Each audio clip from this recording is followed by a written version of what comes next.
Olá, boa noite, minhas amigas, meus amigos do CEIC. Espero que todos estejam bem. Hoje, eu gostaria de falar com vocês sobre a história da nossa casa. O Centro Espírita Irmã Catarina foi fundado já há 60 anos, por um grupo de trabalhadores inspirados pela espiritualidade maior. Esse grupo, desde o início, a ideia deles, dos fundadores, era prestar assistência aos nossos irmãos encarnados e desencarnados, prioritariamente com dois objetivos principais.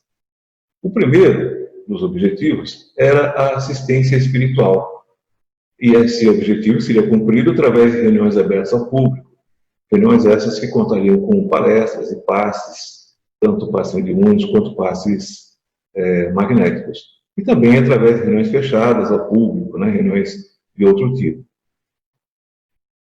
Além disso, também, visando a ciência espiritual, o CEIC já há algum tempo, bastante tempo, passou a oferecer vários cursos para a nossa comunidade. Cursos como o CID, como o ESD, como o COEM, como estudo do Evangelho, como estudo do livro Nosso Lar e outros também. O segundo grande objetivo dos nossos fundadores era a assistência social. Na verdade, a assistência social é uma área onde o Centro Espírita Irmã Catarina sempre foi bastante atuante. Entre outras atividades assistenciais, há décadas, nosso centro tem um trabalho muito forte de distribuição de cestas básicas às famílias carentes. Para vocês terem uma ideia, em maio foram entregues 130 cestas básicas para as famílias cadastradas. Apesar de ser um número que aparentemente é grande, é muito pequeno perto das necessidades que a nossa sociedade está enfrentando hoje. Bom, com a pandemia, vocês sabem que muitas dessas atividades foram prejudicadas, mas, graças à internet, nem todas foram totalmente paralisadas. Porém, nem tudo nós podemos fazer online. A assistência social, por exemplo, é uma atividade que nós não podemos fazer pela internet. E todos sabemos que a pandemia de coronavírus está deixando a vida das pessoas mais vulneráveis num risco muito maior. A situação é urgente, meus amigos, e você pode agir agora e nos ajudar a combater a dificuldade que atinge a tantas famílias. Lembrando Kardec, fora da caridade não há salvação. Por isso, mais uma vez, estamos apelando ao seu coração. Faça a sua doação para o CEIC. Doe o que e o quanto você puder. Cobertores, alimentos, material de higiene, material de limpeza, as necessidades são inúmeras. Se você quiser doar móveis, roupas, eletrodomésticos, doe, pois nosso bazar transformará isso em recursos para atender essas famílias. Se você quiser doar dinheiro, qualquer valor, é só fazer o depósito na conta do centro, que está sendo divulgada aqui mesmo pelo Facebook. Estamos muito agradecidos pela sua doação. Estamos muito felizes pela sua bondade. Tenha certeza de que tudo que nós fizemos pelas famílias assistidas, estamos fazendo por nós também. Fique em paz. Que Deus os abençoe a todos. Boa noite. A leitura hoje é do livro Vinha de Luz, de Chico Xavier, pelo Espírito de Emmanuel, a lição número 30. De alma desperta. Por isso te lembro, despertes o dom de Deus que existe em ti. Paulo, 2 Timóteo, versículos de 1 a 6. É indispensável muito esforço de vontade para não nos perdermos indefinitivamente na sombra dos impulsos primitivistas. À frente dos milênios passados, em nosso campo evolutivo, somos suscetíveis de longa permanência nos resvaladouros do erro, cristalizando atitudes em desacordo com as leis eternas.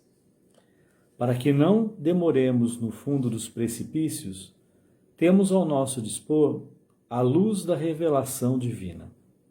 Dádiva do alto, em hipótese alguma devemos permitir se extinga em nós.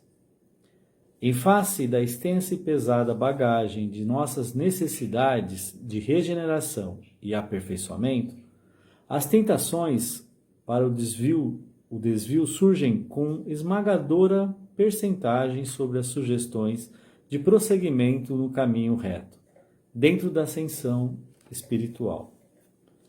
Nas menores atividades da luta humana, o aprendiz é influenciado a permanecer às escuras.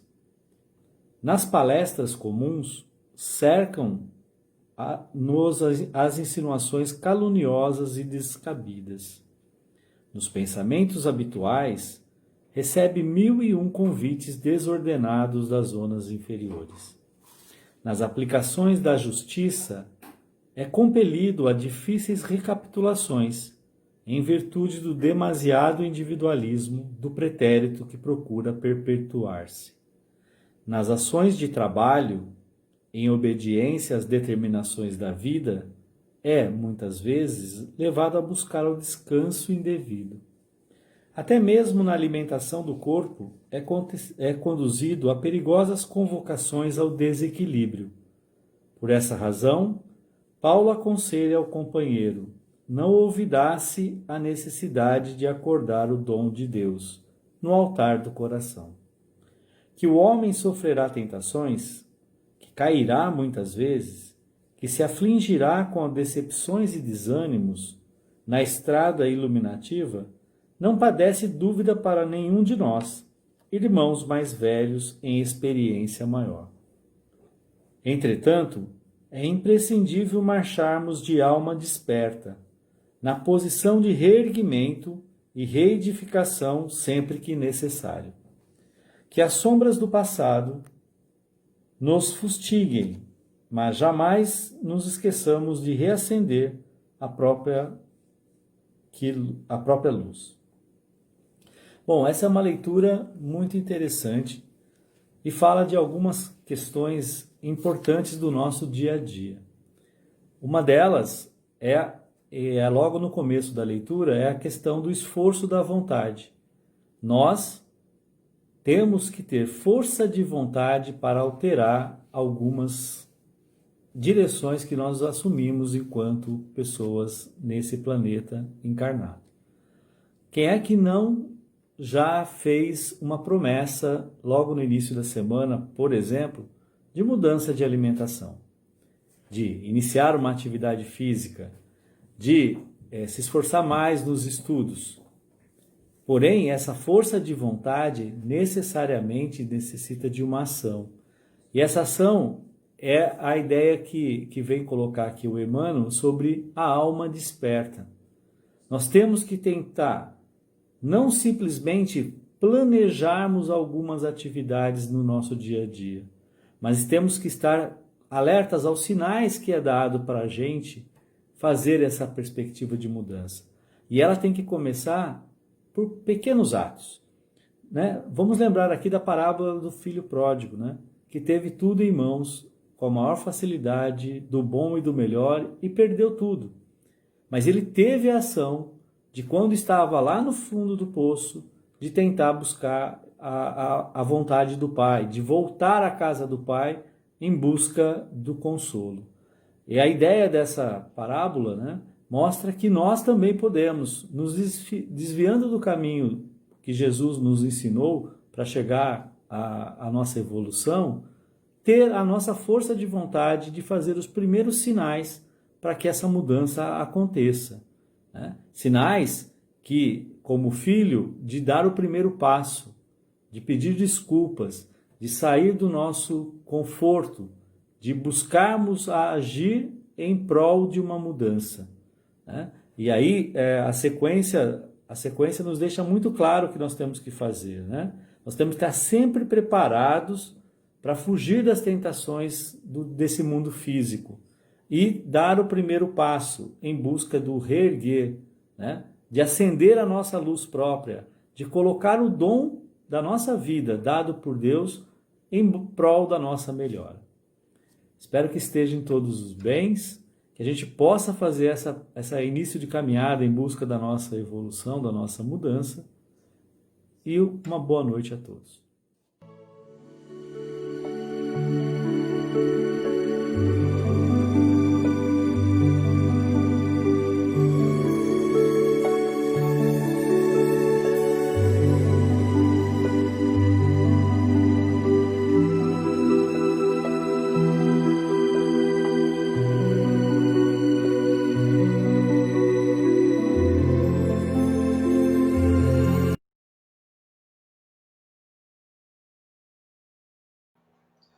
Boa noite, minhas irmãs, boa noite, meus irmãos. Sejam todos muito bem-vindos a mais uma reunião dominical do Centro Espírita Irmã Catarina. Hoje, nos nossos encontros com Kardec, estaremos recebendo o nosso grande amigo Edgar Miguel. Estamos recebendo o Edgar Miguel naquele formato que vocês já estão acostumados, ou estão se acostumando, de fazer tipo um pinga-fogo, uma entrevista com o nosso amigo, no caso hoje, o Edgar. Comigo hoje estão o Wagner, que vou mostrar para vocês, e pedir a ele que dê a boa noite dele. Olá, Osmar. Olá, meus amigos. Sejam bem-vindos. Uma boa noite para todos. Obrigado pela oportunidade. Vamos aprendendo um pouquinho mais, né? Exatamente. Obrigado, Wagner. A Renata Fabiana também está conosco. Eu não consigo... Oi, boa noite a todos. Eu não estou conseguindo te ouvir, Osmar, mas acho que tudo bem. Estou muito feliz de estar aqui com todos vocês, e principalmente sendo o Edgar o nosso entrevistado da noite, né? Tenho certeza que será muito produtivo. Obrigado, Renata. E também a Lília, que está tendo prazer da sua companhia com nós hoje. Seu boa noite, Lília. Boa noite a todos, obrigada pelo convite, pela oportunidade. E, como disse a Renata, tenho certeza que com o Edgar a noite vai ser muito produtiva e muito legal. E a estrela da noite, nosso amigo Edgar. Edgar, por favor, seu boa noite. Boa noite, amigos. Boa noite a todos que estão conosco. Muito obrigado pelo carinho. Por isso que é bom estar aqui. A gente é sempre tão bem recebido, com tanto carinho, que dá vontade de ficar e voltar muitas vezes. Muito obrigado pela generosidade de vocês. E será sempre muito bem-vindo, Edgar. Obrigado. Meus amigos internautas, hoje, então, eu quero agradecer pela presença de cada um de vocês. É sempre um prazer estar com vocês. Vocês sempre se lembram também, já conhecem o nosso esquema, e sabem que as suas perguntas serão muito bem-vindas. Então, vocês podem escrever aí no Facebook as perguntas, que na medida do possível nós faremos a resposta. Se a gente não conseguir responder aqui por causa do nosso tempo limitado, certamente ao longo da semana, o Edgar, nós todos procuraremos responder lá nos seus comentários. Então, se tem algum problema, alguma dúvida, esse é o momento para vocês se comunicarem conosco e resolverem essas dúvidas, que serão muito bem-vindas. Nesse momento de abertura da nossa sessão, eu convido todos vocês a colocarem seu copo d'água, sua garrafinha d'água para fluidificar, aproveitar as vibrações da noite, né? E depois, devagarinho, ao longo da semana, ir tomando essa aguinha. Acho que é sempre muito bom a água fluidificada. Mas eu quero convidar todos vocês também a fazer a nossa prece de abertura, elevando nossos pensamentos a Deus, nosso Pai maior, nosso Pai de amor e bondade, elevando os pensamentos a Jesus, nosso irmão, nosso querido amigo, elevando os pensamentos a toda a espiritualidade amiga, que certamente está aqui conosco, nos protegendo, nos incluindo, e pedindo a Deus, nosso Pai de amor e bondade, dizendo a Ele que estamos iniciando mais uma noite de estudos evangélicos e filosóficos. Para isso, meu Deus, pedimos a sua assistência dos vossos mensageiros, a fim de que esclareçam nossas inteligências, a fim de que nos deem o discernimento necessário, para que possamos bem compreender e aplicar os ensinamentos do nosso irmão Edgar Miguel. Agradecemos a Jesus por permitir que estejamos juntos mais uma vez para estudar suas palavras, e agradecemos também a presença de todos os nossos amigos internautas que estão conosco nesse momento, através da internet, obviamente, compartilhando desses momentos de estudo, de reflexão, e pedimos a Deus que abençoe e cubra de bênçãos a todos esses amados irmãos. A espiritualidade amiga, que como sempre nos presenteia com sua sempre carinhosa presença, agradecemos pelas suas boas intuições e pelos bons fluidos que certamente estão nos doando nesse momento. Finalmente, agradecemos a Jesus por permitir que nossa amada Mãe Catarina esteja conosco e que presida essa nossa sessão. Que assim seja.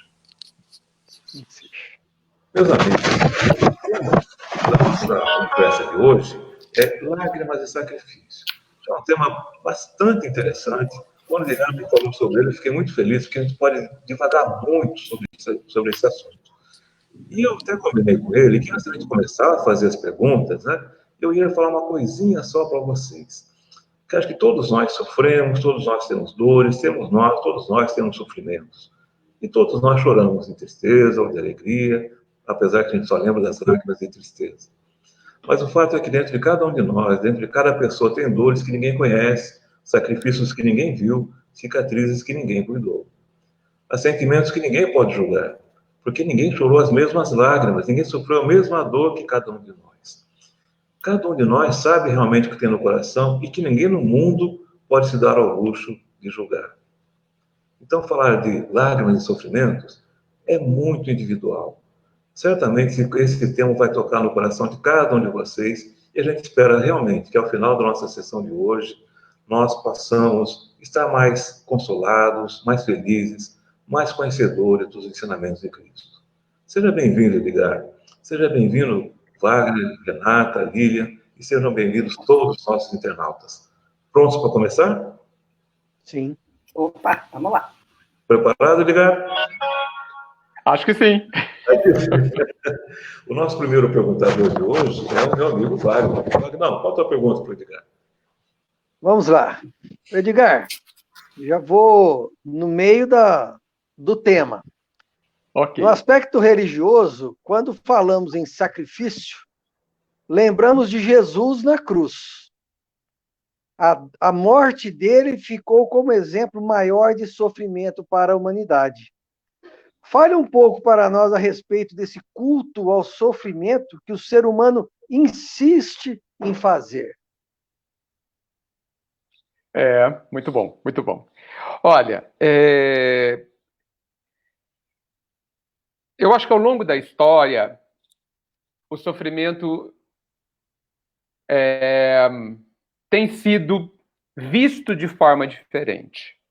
Se a gente pega, por exemplo, as obras, principalmente as obras mediúnicas, né, Emmanuel, vamos nos ater a Emmanuel, nos seus romances, que passam muito pela época de Jesus, como Ave Cristo, mesmo Paulo Estevão, a gente vai ver alguns personagens importantíssimos, como Paulo, como Pedro, né,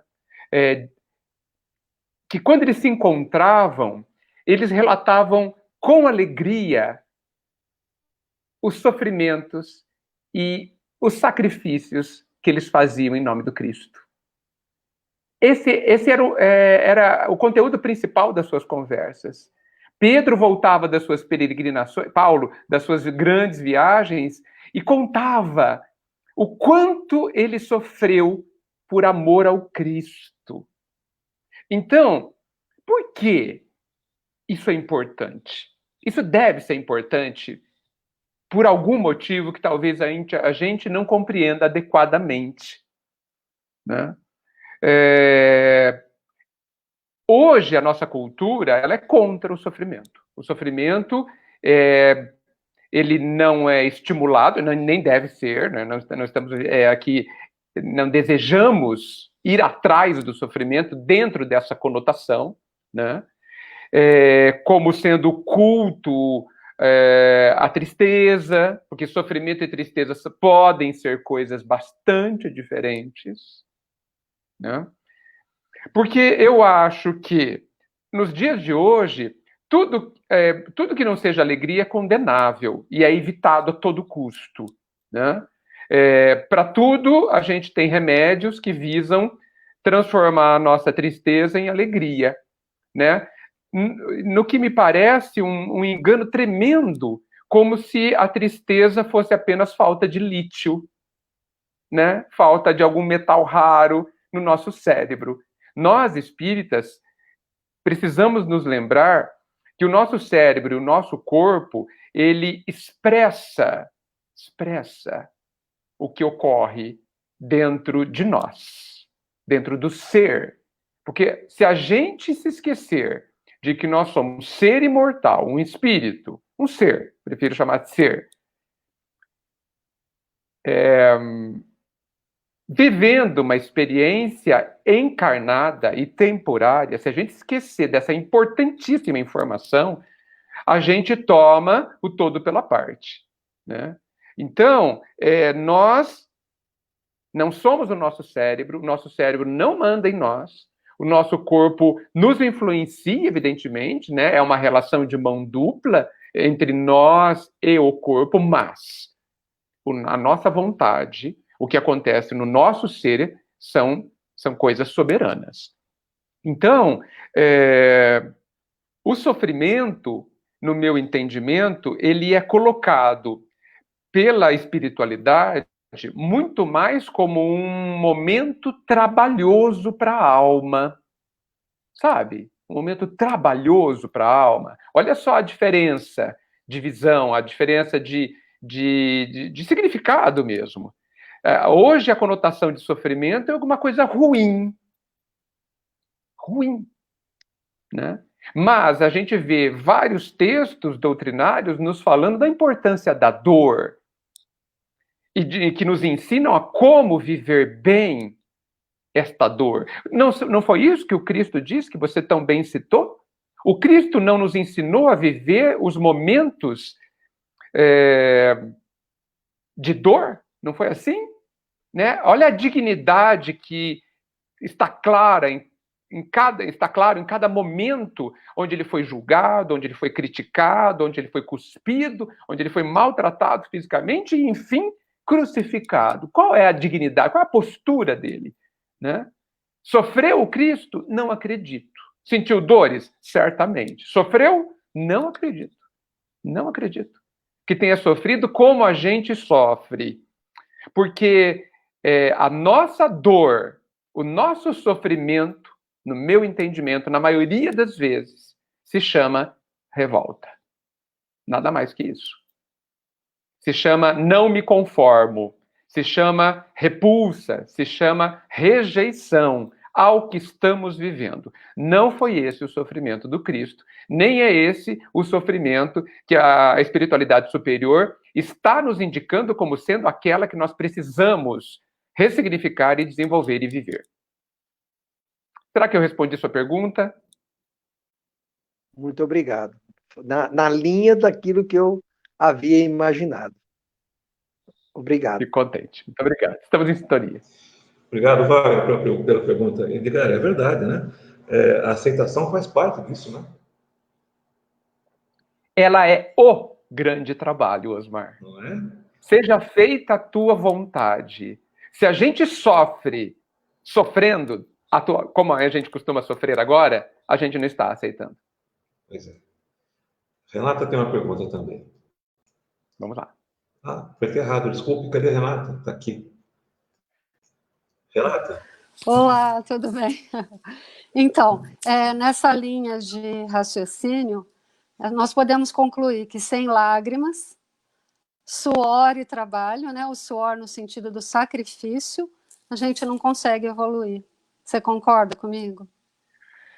Olha, Renata, durante bastante tempo eu me perguntei, e perguntei para o Pai também nas minhas reflexões, mas Deus, o nosso caminho tem que ter lágrimas. Lágrimas não, tem que ter dor mesmo. Né?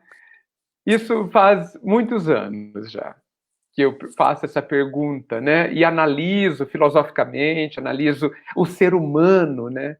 E concluo que sim, nós precisamos da dor ainda. Mas aí eu gostaria de significar um pouquinho essa dor a que eu me refiro.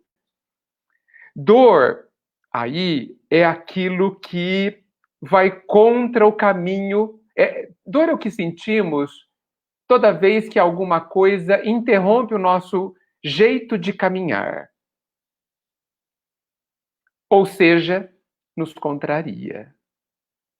Então, esta dor que vai contra os nossos planos atuais, importante, ela é necessária. Por quê? Porque não sabemos fazer planos. Não que gerem felicidade verdadeira. Nossos sonhos são sonhos infantis, de criança. E não vão nos levar, generalizando, é claro, não vão nos levar à maturidade que gera que gera sabedoria, que gera paz íntima e, portanto, felicidade.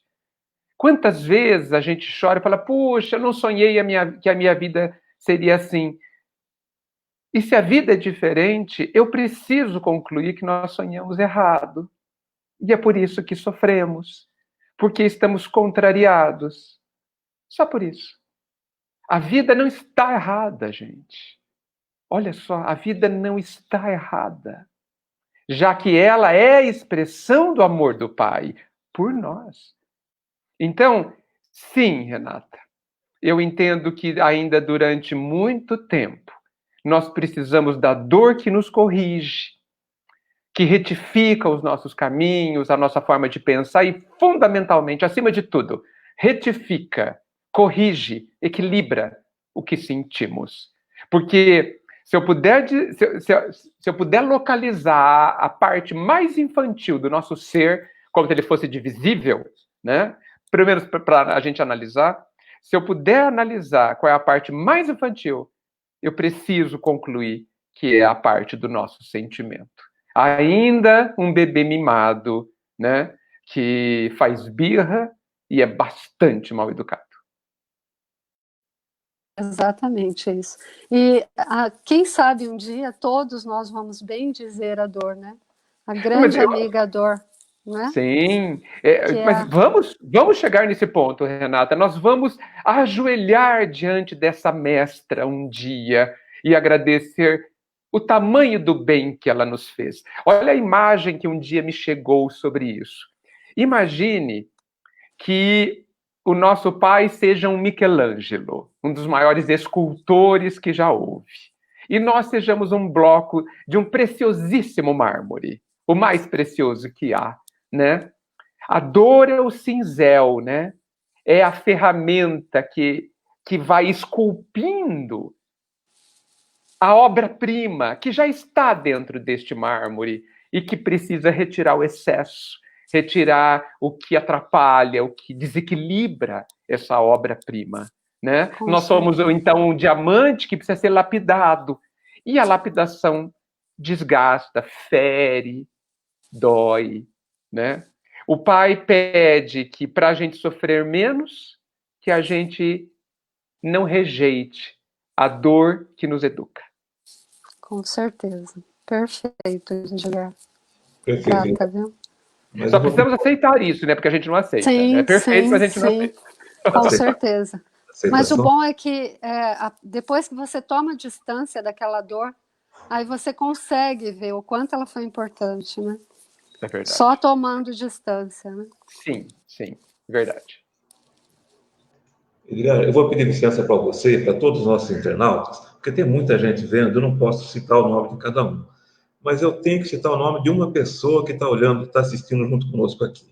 É um amigo querido, que eu não vejo há 30 anos, mora em Campinas e está conosco aqui. É o meu amigo Wilson Borges. A gente chama o Wilson de professor. Wilson, seja bem-vindo. Quantas vezes você puder estar conosco, viu? Você vai ver como é gostoso participar aqui das nossas reuniões, né? Então, seja sempre bem-vindo, Wilson. Um abraço para você. Um abraço para todos, na verdade. Vamos falar com a Lília? Vamos lá. Então, Edgar, uma vez eu li que nas grandes provações a gente consegue sair mais facilmente vencedor, como nas doenças, no luto, porque a gente se apega mais a Deus e se abre para a espiritualidade. Então, seria correto dizer que são nas pequenas coisas do cotidiano que estão as nossas maiores provações? Nossa, sem dúvida. Sem dúvida. A gente, olha só, que interessante. A gente lê os livros do Chico, né? Então a gente pega Paulo, a gente pega Alcione do Renúncia, meu Deus, o que ela faz.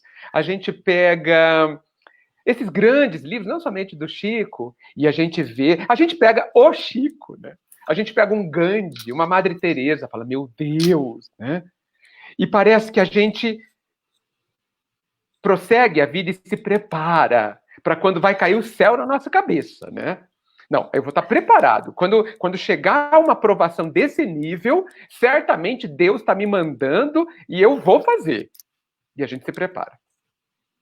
E é possível que a gente se decepcione depois de 30 anos, porque não chega.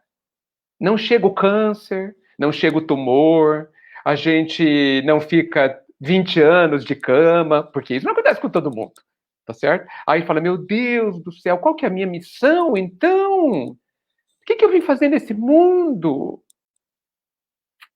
E a gente se esquece que o Pai é misericórdia e amor. E nós não viemos aqui para sofrer.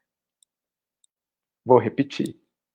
Nós não viemos aqui para sofrer.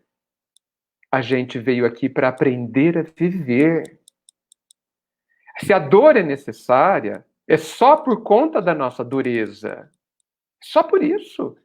Quando eu disse há pouco para a Renata que sim, nós vamos conviver com a dor durante muitos anos ainda, é por conta da dureza do nosso coração. É por isso que ela é necessária.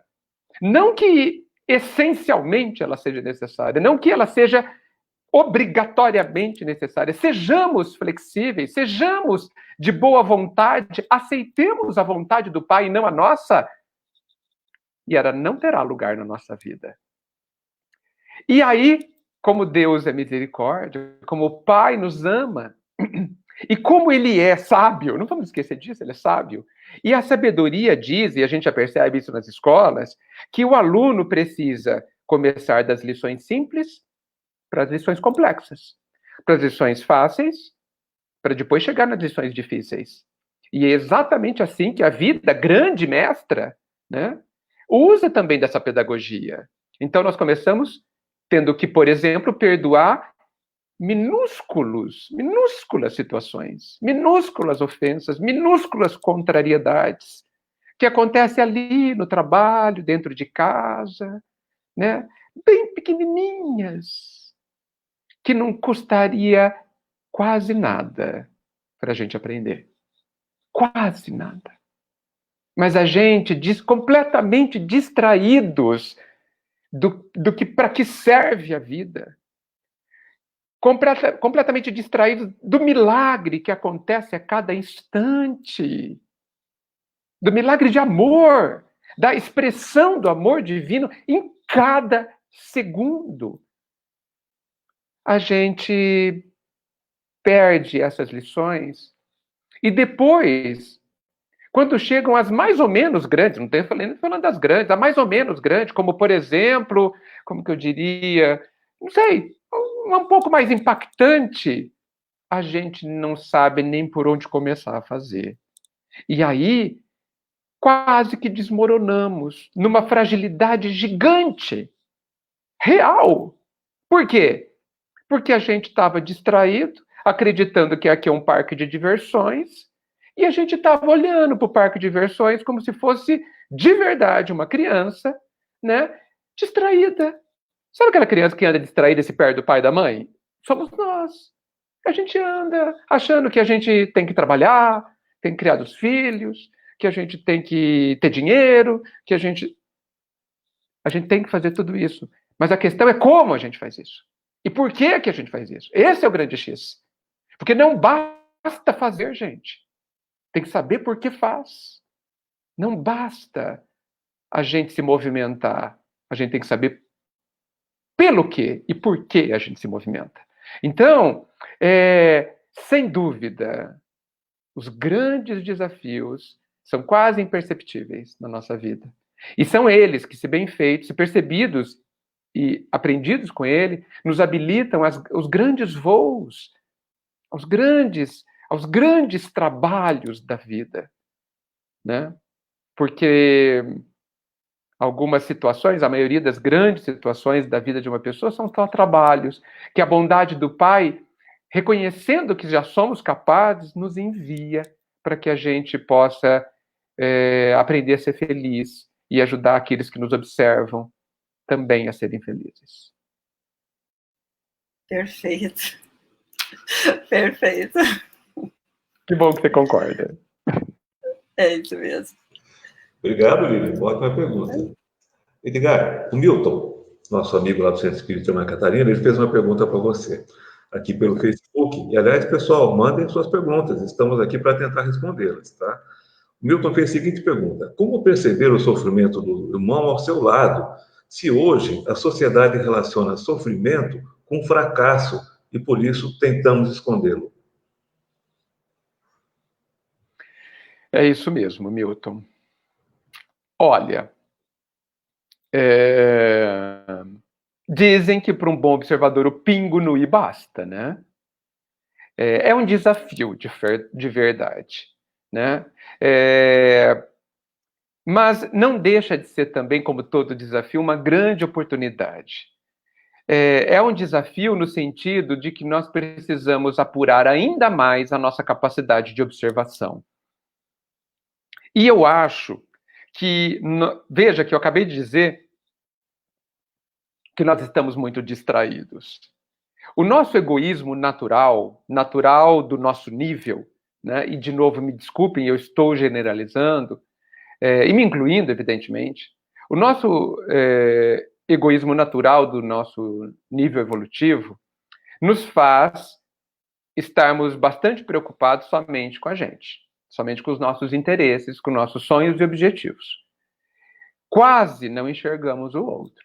Quase nem percebemos que ele está ali, do nosso lado.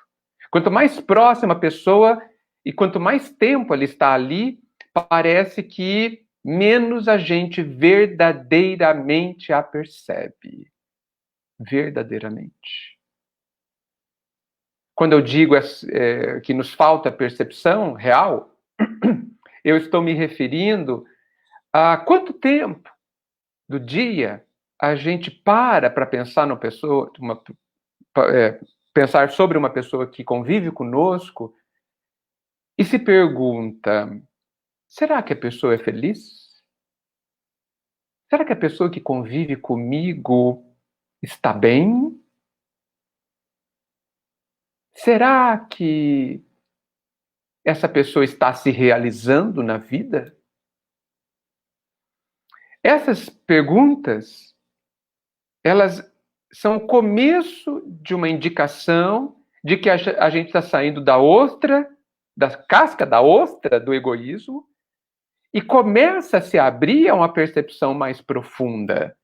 Eu não considero que mesmo nós ocultando as nossas lutas íntimas, elas sejam impossíveis de serem detectadas a um bom observador. Até porque a gente não pode esquecer que nós, como ser, temos imenso poder e precisamos treinar esse poder, treinar a percepção, a intuição, a percepção das vibrações. Mas só que para isso a gente precisa querer, a gente precisa estar aberto, a gente precisa estar atento ao outro. Estamos de verdade interessados no bem do outro. Cada um precisa responder. Porque se estivermos, nós encontraremos meios de descobrir se a outra pessoa está bem ou não. De certa forma, é um pouco cômodo que a gente aguarde que o outro peça ajuda, para que nós, todo magnânimo, estendamos a mão. Será que a gente não deve imitar a bondade do Pai, que nos ajuda antes da gente pedir, antes da gente pedir para Ele, ou pedir para um amigo, ou para alguém que nos socorra? Então, é um desafio, mas é também uma oportunidade. Muito bom, Edgar.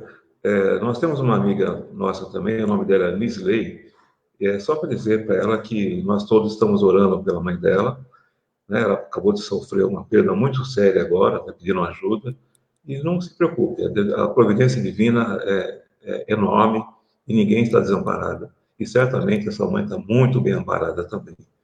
Tenha fé, minha irmã. Wagner, tua vez. Vixe. Vamos lá. Que o Edgar, ele responde de uma tal maneira que ele engloba as nossas perguntas. Eu tenho que reinventar algumas coisas aqui. Mas, ó, lembra que eu falei que vai ser um bate-papo, né? Um bate-papo. Então, pega alguma coisa e vamos em frente. Vamos em frente. Comente um pouquinho para nós, Edgar, aquela famosa passagem de João, em que Jesus disse: No mundo tereis aflições, mas tende bom ânimo, eu venci o mundo. Jesus venceu o mundo. Que mundo é esse que ele venceu? Ah, como é consoladora essa parte, viu? Porque quando ele diz eu venci o mundo, significa que nós também podemos. E venceremos. Venceremos. Né? Por isso que é bom a gente ter bom ânimo. Né? Porque a ninguém está impedido vencer o mundo. O mundo é um mundo sem Jesus, Wagner. É um mundo. E o que é o mundo sem Jesus? É um mundo sem essa visão. Né? O mundo é um mundo materialista. E quando eu falo mundo materialista, a gente precisa entender que não é um mundo. É um mundo sem a visão espiritualista, sem a visão da realidade da vida. Né? E que realidade é essa? É a realidade que o Cristo nos trouxe, de uma forma mais simbólica, evidentemente, apesar que ele também foi claro sobre isso, mas que a doutrina espírita colocou uma lente de aumento e ampliou, traduzindo, trocando em miúdos, que mundo é esse? E eu gostaria de aproveitar essa oportunidade da sua pergunta, que, sem dúvida, é excelente também, para que a gente reveja que mundo é esse que, se visto por todos nós desta forma, transformará imediatamente a nossa vida para uma vida melhor, mais fácil de ser vivida, menos tão trabalhosa, menos sofredora e mais feliz imediatamente. O mundo que o Cristo coloca para nós e que a doutrina espírita amplia ou traduz, como queiram, é o mundo que diz que nós somos imortais. E que tudo aqui, na existência em que vivemos, encarnados, é temporário. Tudo é temporário.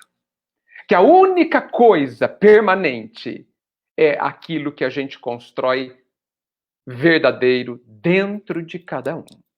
Mas dentro de cada um não é esse mundo temporário. Né? Por isso que vale, tudo aqui é temporário. A família estruturada dessa forma é temporária, porque vale a família do sentimento, né? A família real, né? Que o amor liga, né? E que, sendo temporária e havendo um pai soberanamente justo, bom, sábio, nós vivemos dentro de uma experiência didática, uma experiência educativa. Por isso que eu disse há pouco que aqui não é um parque de diversões. Hoje não é um domingo à tarde. Hoje, na nossa vida, vivendo nesse mundo, não hoje, agora, é um dia de trabalho. Viver encarnado é estar em pleno dia útil, de muito trabalho. Né? E não no domingo à tarde, onde a gente vai no parque para se divertir ou para se distrair. Né? Então, aqui é um lugar onde nós teremos muito trabalho. Veja que eu estou fazendo questão de não dizer que aqui nós teremos muita dor ou muito sofrimento, porque não entendo que eles sejam obrigatórios. Tem sido necessário por conta da nossa dureza, mas não obrigatórios. Então aqui é um lugar onde, olha, agora é um lugar que nós temos que arregaçar as mãos, temos muito o que fazer. Muito o que fazer. E se os seus sonhos não incluem muito trabalho, eles estão errados. E quando eu falo trabalho, não estou falando trabalho de emprego. Eu estou falando trabalho íntimo. Trabalho de renovação, trabalho de aprendizado, trabalho de entender os sentimentos, entender como pensa, de se autoconhecer, né?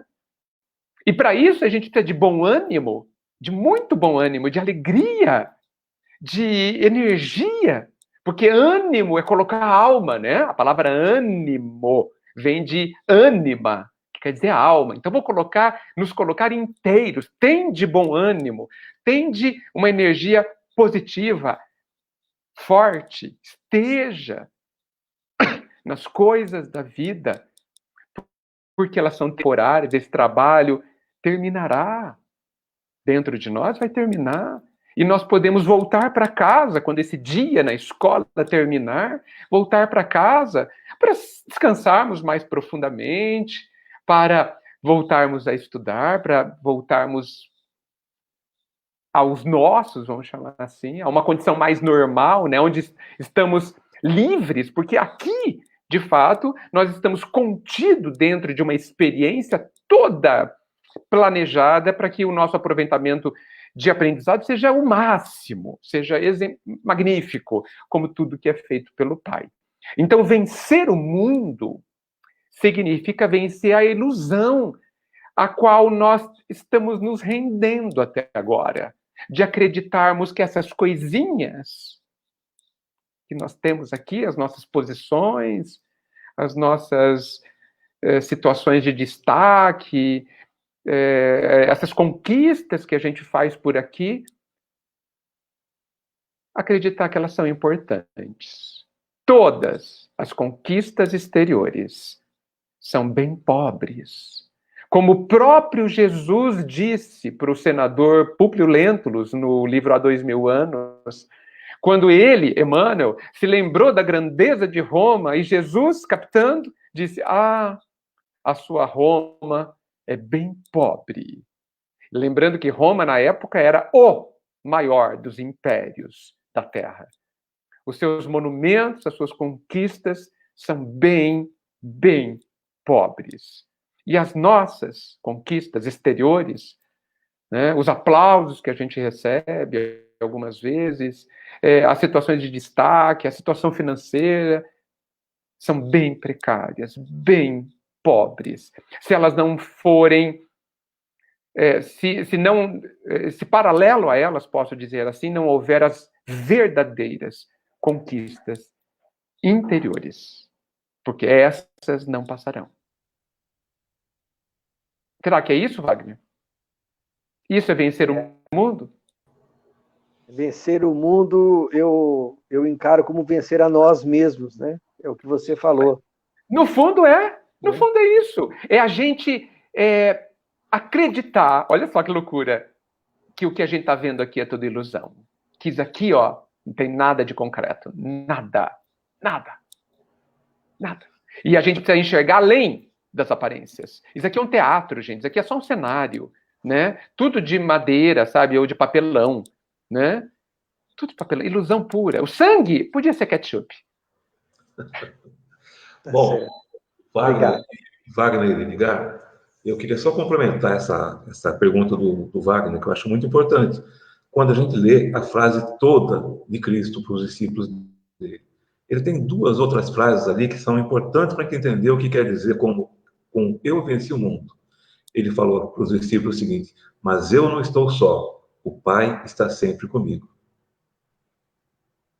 O que vocês acham? Ou seja, para vencer o mundo é preciso estar com o Pai, né, Osmar? Não é? A reforma íntima é construir seu templo interior. Para quem? Bacana. Olha aí, Jesus disse tudo. Obrigado, Wagner. Agora vamos falar com a Renata. Renatinha. Renata, a sua pergunta. Então, Edgar, nenhum acaso rege o destino das coisas, não é? Na verdade? Nenhum, não é? Então, quando nós estamos em sofrimento, nós deveríamos lembrar, não é verdade? De que se a gente está passando, né, padecendo Ai, que triste essa palavra, até me apunhalou, padecendo, meu Deus. Deu até uma dor. Alguma causa deve ter, né? Eu me lembro que quando eu passei por uma fase muito difícil, que Deus queira que tenha sido a grande dor da minha vida, eu só consegui superar tendo esse conhecimento da doutrina espírita, sabendo que o acaso não existe, que aquela dor era justa e que, na verdade, era só um realinhamento, né? Vamos colocá-la novamente no trilho, né? Então, eu acredito que essa frase é muito importante, a gente não esquecer que o acaso não rege os nossos destinos. E que também né? Completando isso, a vida se revela aos poucos para a gente, né? Sim. Não é Conforme a verdade? gente cresce, ela vai se revelando, né? Deixa eu Não é? aproveitar isso que você disse, que eu concordo totalmente, para a gente... vamos falar um pouquinho mais de sofrimento, né? Olha só o que você disse, né? Gente, vamos trocar a palavra sofrimento por trabalho, por Vamos. exercício. Olha, não estou passando por um grande sofrimento, estou passando por um trabalho bem difícil. Olha, eu não sei nem por onde começar. Sabe aquele trabalho que você não sabe nem por onde começar? Que seu chefe, Deus, te deu. Você fala, meu Deus, como que eu começo isso? Olha, eu acho que Deus se enganou, não era para mim, porque eu não sei fazer isso. Né? Quantas vezes a gente fala isso? Né? Mas não sofrimento, que traz uma conotação tão pesada, como se eu estivesse sendo punido. Não. No máximo, nós estamos vivendo as consequências dos nossos atos anteriores. Mas até quando isso acontece, acontece várias vezes, até quando a lei da justiça funciona precisamente, nos devolvendo o que demos à vida, até aí, esse momento de trabalho, de viver as consequências dos nossos atos, tem, por conta da grandeza do amor do Pai, um objetivo pedagógico. A consequência dos nossos atos ruins, que geralmente a gente chama de dolorosos, as consequências dolorosas, e eu chamo de trabalhosas, elas não têm o objetivo de nos castigar. Não tem. Para que serve para Deus a nossa dor como castigo? Não serve para nada. Nada. Ele não vai melhorar, ele não vai ficar maior, ele não vai ter alegrias maiores porque tem um monte de filho dele sofrendo, né, as consequências dos seus próprios atos. Mas o grande objetivo de vivermos as consequências dos nossos atos é aprendermos o que significa o ato. Quando ofendemos alguém, e amanhã, num exemplo bem raso, a gente é ofendido como consequência da primeira ofensa, ou quando a gente vive uma situação humilhante, né, mesmo que não seja feita por ninguém, o objetivo é só que a gente desperte e fale assim, nossa, não é bom ser humilhado, não é bom ser ofendido. Agora eu entendi que aquilo que eu fiz ontem não é legal de fazer. É só isso. É o objetivo pedagógico. Da mesmíssima forma que a criança, ao colocar o dedo na tomada e levar um choquinho, ela aprende que ali não é lugar de pôr mais o dedo. Um objetivo pedagógico e não de punição. A tomada não mandou um choque para a criança para puni-la. É assim. Então, gente, tiremos a conotação do sofrimento. Veja, a palavra sofrimento ela tem várias conotações, inclusive, né? Sofrer uma cirurgia também passar por. Eu posso sofrer uma situação. Eu sofri o concurso, eu passei pelo concurso, eu sofri aquele caminho, eu passei por. Nós que lembramos só dessa coisa pesada, né? Por isso que eu proponho que a gente troque a palavra trabalho. A vida nos dá trabalhos importantes e o sofrimento. E aí eu quero chamar muita atenção para isso que eu vou dizer agora. O sofrimento, ele ocorre dentro de nós. Dentro de nós. Simplesmente porque a gente resiste a viver o que a vida nos dá. Se nós não resistirmos, se nós abraçarmos a vivência que a vida nos oferece, não haverá sofrimento. Haverá trabalho. E trabalho grande, muitas vezes. Mas trabalho não é sofrimento, necessariamente. Trabalho quer dizer que nós vamos empenhar esforços, nós vamos usar nossa inteligência, nós vamos descobrir caminhos, Nós vamos estudar o que está acontecendo dentro de nós para encontrar meios de executar aquele trabalho da forma correta. E executar um trabalho significa executar um ato que tenha utilidade, porque trabalho é tudo que é útil, tudo que produz algo útil. Então, se nós olharmos, se nós criarmos os nossos filhos, ensinando a eles que não há sofrimento, mas há trabalho, esse tipo de trabalho, a vida se torna mais leve. Porque nós vamos reconhecer que a bondade do Pai, a vida, reconheceu que nós somos capazes de enfrentar tão grande trabalho, tão trabalhoso, tão difícil trabalho, e não sofrimento, ponto final. Então nós precisamos mudar isso com muita urgência, entende, Renata? Porque aí fala assim, puxa, olha, Deus me deu o trabalho de não ter muita saúde nessa fase da minha vida, sabe? Eu não estou com muita saúde, meu corpo não está tão saudável, e é um grande trabalho, e eu vou aprender muita coisa com essa situação. Pronto.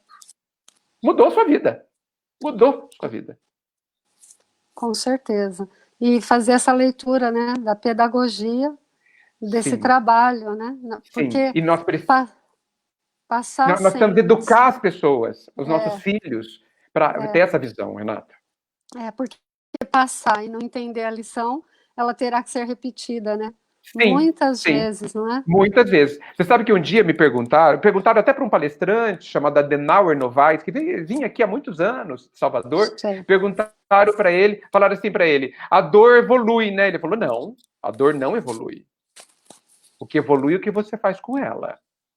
Exatamente. Porque se você se revoltar com a dor, significa que você não está aberto à lição. Então você não aprendeu nada, não evoluiu coisa nenhuma. Exatamente, porque evoluir, até câncer evolui, né? Até câncer, até as pedras evoluem. Evoluem, então. Então precisamos ver que tipo é de se a gente está tendo uma ascensão, né? Exatamente. Diante de tudo que está passando. Exatamente. Obrigado, viu, meu querido? Eu que agradeço. Obrigado, Renata. Eu vou pegar carona na pergunta da Renata e na sua resposta. Você falou das crianças, né? Que a gente precisa educar nossos filhos sobre isso aqui, mas é claro que primeiro precisamos nos educar sobre esse ponto que você falou. A gente não consegue ensinar o que a gente não aprende. E a propósito disso, o Márcio Assis, nosso colega também lá do CEIC, ele fez uma pergunta que eu achei bem pertinente nesse momento. Ele fala assim, eu estou pensando aqui, nesse plano de expiações e de provas, também reencarnam espíritos mais evoluídos a nos ajudar. Em razão do grau evolutivo desses irmãos, colocou entre parênteses, espíritos de luz, não poderiam esses nossos irmãos virem sim a questão da dor, dado ao seu entendimento, adiantamento e situação espiritual? Não. Não poderiam. Sabe por quê? Nesse planeta? Gente, quando você entra... A pessoa de luz ou sem luz, quando entra na lama, é tocado pela lama, né? Quando você entra num lugar quente, de luz ou sem luz, você sente o calor. A grande diferença é o que significa cada situação aqui da Terra para eles. Então, invariavelmente, qualquer pessoa, no nosso estágio evolutivo, qualquer pessoa de luz que encarne, ela vai viver o impacto do nosso nível evolutivo da humanidade. Jesus viveu. Jesus. Não há ninguém mais de luz passível de encarnar na Terra. E ele teve que submeter às leis da Terra, né? As leis do contexto, né? Então, digamos que aqui esteja muito quente. Ele sentiu bastante o calor. E muitos outros. Alcione, no livro Renúncia, de Emmanuel, que já vivia em fora da Terra, né, tal grau evolutivo, né, como diz o começo do livro, quando quis encarnar aqui, ela foi profundamente advertida pelo seu superior que o fato dela ter o nível que ela tinha não a pouparia. E ela falou, eu entendo, e ainda assim quero. Tanto que veio, encarnou, e a vida dela foi, deixa-me mudar, de muito trabalho. Muito trabalho. Ela teve muitas lágrimas, bastante lágrimas, e todas elas ela abençoou. Todas elas. Por quê? Porque ela entendeu que o trabalho que a vida lhe dava foi profundamente benéfico a ela e a todos que observavam como é que ela vivia e executava aquele trabalho. Por isso que se a gente voltar em João, como o Wagner colocou, eu venci o mundo, muitos vencerão o mundo. E por que eles fizeram isso? Para que a gente saiba o caminho. Jesus foi aquele que, quando ele se declara, eu sou o caminho, ele estava, na verdade, dizendo qual era o caminho. E como se caminha por esse caminho. Como é que se vive as situações de fracasso, de derrota, de dor física, de crítica, de incompreensão, de desamor? Como é que se vive do jeito que ele viveu? Com compreensão, com perdão, com amor. Né? Não há outro caminho. Né? Então, assim, por isso que eu digo, quem vier aqui vai sentir bastante calor. A gente pode até completar, não sei se você concorda comigo, que os outros espíritos iluminados, como Chico Xavier, como outros tantos que a gente pode citar aí, também sofreram muito pelo período de passar aqui na Terra. Mas eles vieram justamente para nos ensinar pelo exemplo. Né? Como disse Jesus que eu sou o caminho, eles também vieram para nos mostrar o caminho. Né? Então essas novas gerações talvez também venham com essa mesma intenção. Pode ser? Perfeito. Eles também tiveram bastante trabalho, como Jesus teve, não tenha dúvida nenhuma. E todos terão. Todos que vierem aqui terão. Teremos. Teremos todas. Lilian, desculpa fazer você esperar, mas a pergunta era importante. Então, agora... Muito importante mesmo. Nós sabemos que a abnegação é uma forma de agir que nos leva ao desapego. Mas é um sacrifício também? Para te responder, você vai me dar a oportunidade de definir sacrifício. Por favor. Por favor. Sacrifício é outra daquelas palavras que tem um significado comum tremendamente ruim. Ninguém quer fazer sacrifício. Né? Porque sacrifício é muito ruim fazer sacrifício, é o que dizem. Né? Mas se a gente for ver a origem da palavra sacrifício, a sua etimologia, sacrifício significa tornar algo sagrado. Né? Sacrifício vem de sagrado. É quando você faz uma coisa de uma determinada forma, que esta forma torna o seu ato sagrado. Sacrifício de verdade, gente, não dói. Sacrifício de verdade é desejado. Desejado. Vou dar um exemplo. Pegue uma mãe bastante amorosa, onde o seu filho de 2 anos está bastante doente, de febre, de noite, medicado, tudo bonitinho, e a febre não cede. Essa mãe passa a noite em claro. Dizemos que isso é um sacrifício. Mas se você perguntar para ela se ela desejaria estar em outro local, fazendo outra coisa, ela falará, não há outro lugar no mundo que eu desejo estar, que eu quero estar. É claro que no outro dia ela estará cansada fisicamente, ela estará com sono, mas inteiramente em paz, porque ela fez algo sagrado, amando. Então, gente, sacrifício com dor não é sacrifício. Sacrifício com trabalho, certamente é. Todo sacrifício é trabalhoso, mas ele é desejado. A pessoa que o faz, dentro desta visão, ela torna sagrado aquele instante porque ela aplica ali o seu amor, a sua capacidade de amar. Então, gente, sacrifício é algo, sim, trabalhoso, exige bastante de nós, mas a gente não consegue, quando faz, ver outra coisa melhor para fazer. Porque ele faz profundo sentido a nós. Entende, Lilian, como muda completamente a perspectiva?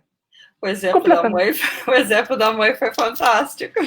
Mas não é assim que acontece? Exatamente. Você quer que alguém substitua? A mãe... Não, vai dormir que eu fico aqui. Você tá louco? Por que eu iria? Por que eu iria dormir? É assim mesmo. É quase uma ofensa. Mas eu disputo o privilégio de fazer esse sacrifício. Sim. Olha a grandiosidade. E a gente, por conta da nossa imensa ignorância, começou a dar um significado para o sacrifício, como ele sendo pesado, ele é trabalhoso, como ele sendo ruim, como ele deve ser evitado. Não, a gente não pode evitar as coisas sagradas. A gente tem que evitar as coisas vulgares, as coisas sem sentido.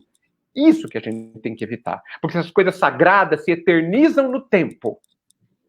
Se eternizam no tempo. E as coisas vulgares sem sentido são sem sentido. Perfeito. Então, veja, você me permitiu falar, viu, Osmar? Essa pergunta permitiu falar sobre metáfora, que é o sacrifício. A gente falou bem pouco das lágrimas, né? Falar um pouco das lágrimas, sim. Mas eu queria falar um pouquinho mais de sacrifício, já que a Lívia falou desse assunto aí. A gente sabe que todos aqueles que se sacrificaram ou que se sacrificam por causa de Cristo, né, serão recompensados no reino dos céus, né? Eles podem chorar lágrimas amargas aqui na terra, mas certamente vão colher frutos de felicidade no futuro, né? Mas e aqueles que não fizeram sacrifícios, não porque não queriam, mas porque não tiveram oportunidade? Aquela mãe que o filho ficou doente, por exemplo. Aquele guerreiro que teve que cuidar das bagagens enquanto os outros iam para a linha de frente. Esses caras essas pessoas não têm méritos, não serão recompensados. Provocação. Ótima provocação.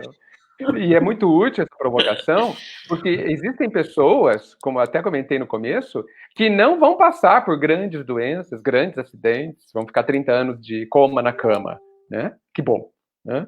Que bom porque não é necessário, né? Só por isso. Osmar, se a gente enxerga que sacrifício é você tornar sagrado uma ação, tudo deve ser um sacrifício. Porque sacrifício significa a gente fazer algo para o nosso Pai. Tornar sagrado, né? Alinhado com o sagrado. Então, você pode fazer coar um café e esse ato ser sagrado, dependendo do quanto de amor você colocou ali.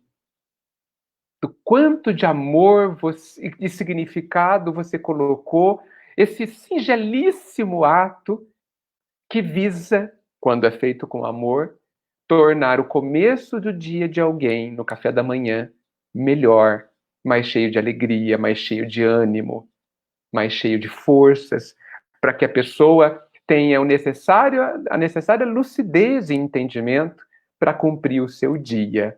Então, assim, não é possível, a ninguém é vedado o ato de tornar algo sagrado, portanto, sacrificar-se a ninguém.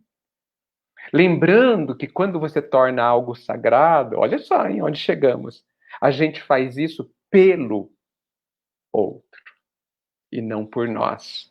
Olha aí o trabalho de extirpar ou diminuir o nosso egoísmo e olhar para o outro e fazer para o outro. E sabe quais são os grandes sacrifícios, Osmar? Não são os visíveis. São os invisíveis. São aquelas minúsculas renúncias, aqueles minúsculos gestos de amor, ou vou até colocar diferente, de preocupação pelo bem-estar do outro, que ninguém jamais saberá que você fez. É aquela crítica que você calou. É aquele silêncio que você fez.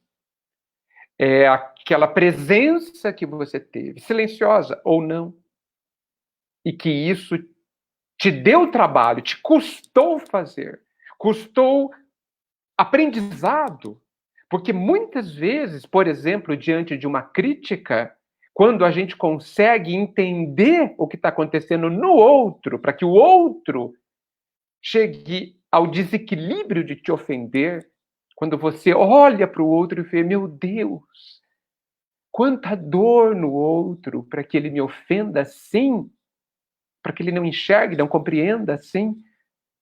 Quanta dor. E essa visão trabalhosa, muitas vezes trabalhosa de ter, porque estamos ainda cheios de egoísmo e de orgulho, a gente se cala no esforço de compreender o outro.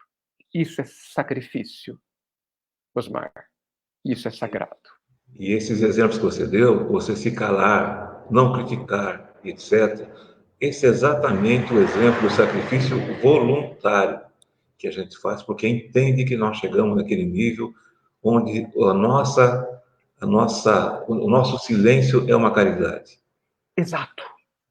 Uma das mais difíceis, inclusive. Uma das mais difíceis. Nossa, Guilherme, porque essa caridade que você citou, você está dando você está dando algo que realmente é seu.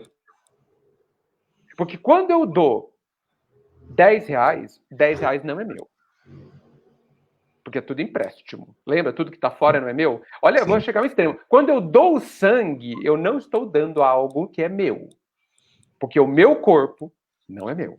Nem o corpo é nosso. É do Pai. O corpo é do Pai. Ele me emprestou, tanto que ele vai dar um tempinho aqui para devolver para ele. Então, nem o sangue que eu dou lá no Hemocentro, e devemos todos doar, viu? Nem o sangue que eu dou é meu. É uma caridade? É uma caridade, mas as grandes caridades é quando você dá a sua compreensão, por exemplo. Muito bem lembrado. Isso é nosso. Isso é meu. Isso é nosso. A Camila Zambello fez o seguinte: Edgar, e como lidar com o sentimento de culpa por não conseguir ter a percepção de que a dor, na realidade, é nossa amiga e não uma coisa ruim? Sentimento de culpa por não saber isso. Olha, interessante. Ótimo. Olha, que legal. Pega as culpas, joga fora. Joga fora. Não serve pra nada. Não serve pra nada. Se arrependa. Aí é legal. Se arrepender é assim. Meu Deus do céu. Até hoje eu não tinha compreendido isso. Meu Deus. Mas agora eu compreendo. Agora eu entendi. Pronto. Acabou. A partir de agora, vamos então empreender o sincero, o honesto, o verdadeiro esforço de viver conforme essa compreensão. E pronto. Sem culpa. Sem culpa e sem remorso. Porque a culpa, gente, eu já disse, ela é bastante cômoda. Filha do egoísmo. Filha principalmente do orgulho, desculpem. A dor é tão cômoda porque eu fico lá todo culpado, todo coitadinho de mim, não faço nada. Nada para melhorar. Então, joguemos fora a culpa. Ela causa sofrimento, mas aí não é a vida nos causando, né? Somos nós, né? No nosso orgulho. Joga fora a culpa. Se arrependa no sentido de falar, puxa, meu Deus, eu não tinha entendido.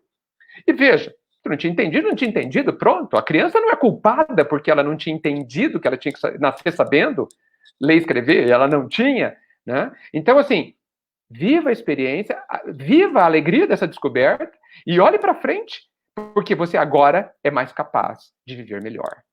Nada de culpa. Condeno completamente a culpa, sou completamente a favor apenas da gente se arrepender. Edgar, eu queria falar só uma coisa antes da gente terminar. Infelizmente, nosso tempo já esgotou. Para você e para todos que estão nos ouvindo, o que eu falo é do coração. O Edgar nos faz ser melhores. Esse é meu agradecimento por você, meu amigo, hoje. Poxa, você me constrange e emociona, Osmar. O que é isso? Olha, Osmar, eu sou um papagaio, um alto-falante, nada mais do que isso, né? Mas eu agradeço muito o carinho, né? Me toca, eu agradeço demais mesmo. Essa oportunidade a gente está conversando aqui, porque não tenham dúvida do quanto eu preciso de tudo isso que eu falo. Não tenho dúvida. Eu tenho certeza que todos concordam comigo, como digo, que foi muito bom.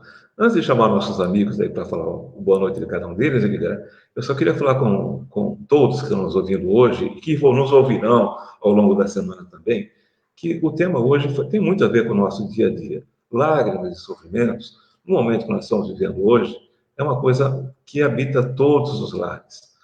Felizes aqueles que têm a compreensão suficiente, como o Edgar falou, para saber que a dor, né, o sofrimento é uma escola divina, que enquanto a gente estiver nesse planeta de provas e expiações, a nossa ferramenta de aprendizado será a dor.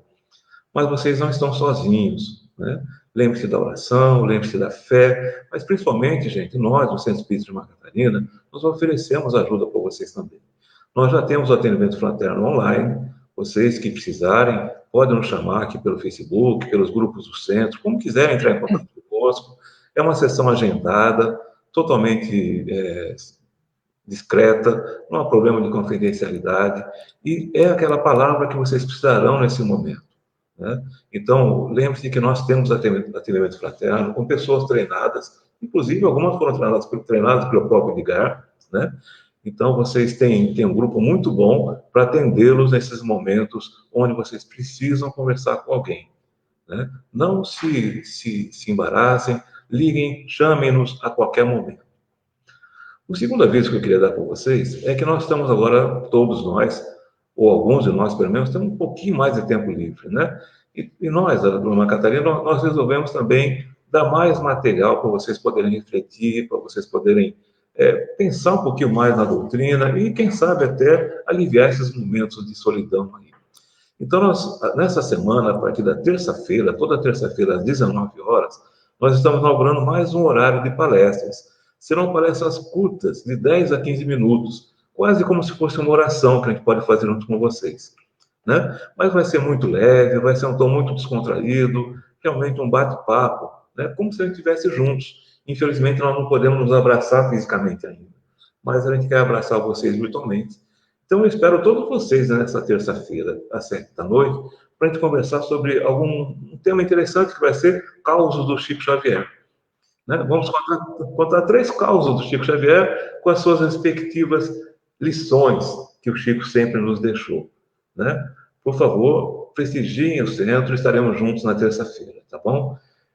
Eu agradeço a cada um de vocês pela presença, a todos os internautas que nos seguiram e que nos seguirão também, né? E antes de me despedir do Edgar, eu preciso primeiro chamar o Wagner, a Lília e a Renata, e pedir que eles também deem seu boa noite. Primeiro, começando agora com a Lília, por favor, Lília.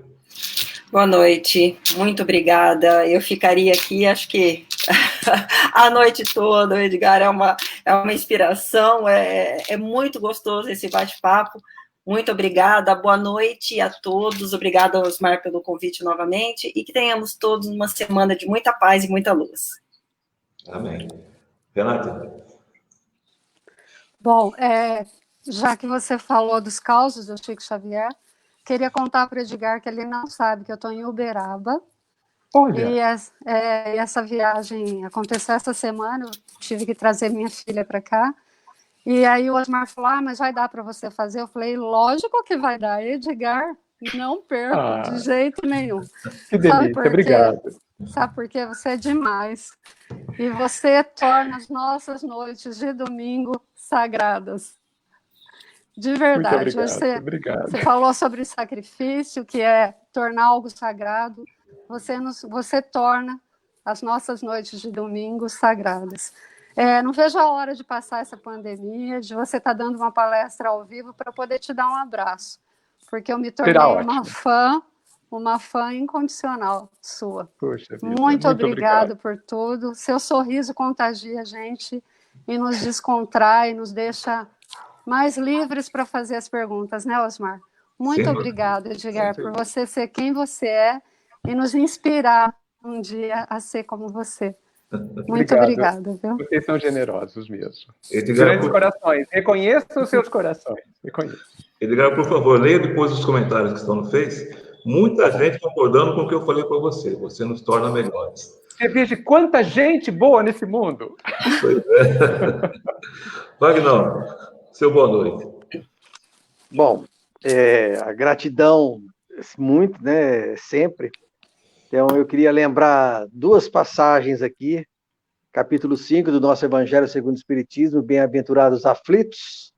Então, fala, bem-aventurados os que choram, os que vertem lágrimas, porque serão consolados. E gostaria de lembrar a oração de São Francisco. Ó Mestre, fazei com que eu procure mais consolar que ser consolado. Então, Edgar, hoje você nos consolou. Então, a nossa gratidão pelo consolo recebido essa noite. Obrigado. Muito bom. Obrigado pelo carinho. Como sempre, meu agradecimento sincero a você, minha gratidão. Você sabe que, enquanto durar a pandemia, nós vamos sempre fazer esses lives com você. Depois, eu sei que você tem compromissos, mas sempre estaremos convidando você. Além de você, eu agradeço muito a Lilian, agradeço muito a Renata, o Wagner, que sempre atende meus pedidos com muita boa vontade. Eu agradeço vocês também por isso. Agradeço aos nossos amigos internautas, né? Repito o convite para que amanhã estejam conosco, às 7h. Amanhã teremos um live parecido com esse contato SAVE. E no próximo domingo estaremos aqui novamente. Amanhã vai ser outra noite abençoada, né? Sem dúvida. E para aproveitar e abusar um pouquinho mais da boa vontade do Edgar, eu queria que o Edgar se despedisse de todos, né, também, e, por favor, fizesse a prece de encerramento, Edgar. Meus amigos, claro. Um abraço carinhoso a cada um de vocês. Obrigado pelo carinho, viu, gente, por essa oportunidade. E vamos agradecer. Nós que falamos de tanto trabalho na vida, do esforço que nosso ser precisa fazer para se desprender das ilusões e encontrarmos a realidade da luz que já está dentro de nós. Nós te agradecemos, Mestre, porque prometeu estar conosco através dos tempos, nos levantando nas nossas dificuldades de desenvolver esse trabalho de cada dia, de nos autodescobrirmos, de fazermos brilhar, acender a nossa luz. Como é bom, Mestre, saber que o Senhor está conosco. Como é bom saber que a gente pode ir até o Senhor para sermos consolados, para sermos levantados, para voltarmos a sorrir diante do trabalho que é viver aqui na Terra. Obrigado pelos amigos que nos cercam, porque sempre os há. Obrigado pela sua presença e que cada vez mais a nossa gratidão, Mestre, seja transformada em atos de doação do melhor de nós, que está ali, pronto para ser feito, que todos nós somos capazes. Obrigado por este instante. Que o Senhor nos abençoe sempre. Que assim seja. Sim, seja. Sim, seja. Jesus disse, eu venci o mundo. Lembre-se, também falou, mas eu não estou só. O Pai está sempre comigo. Uma semana abençoada para todos, meus amigos. Muito obrigado. Saúde. Um abraço para todos.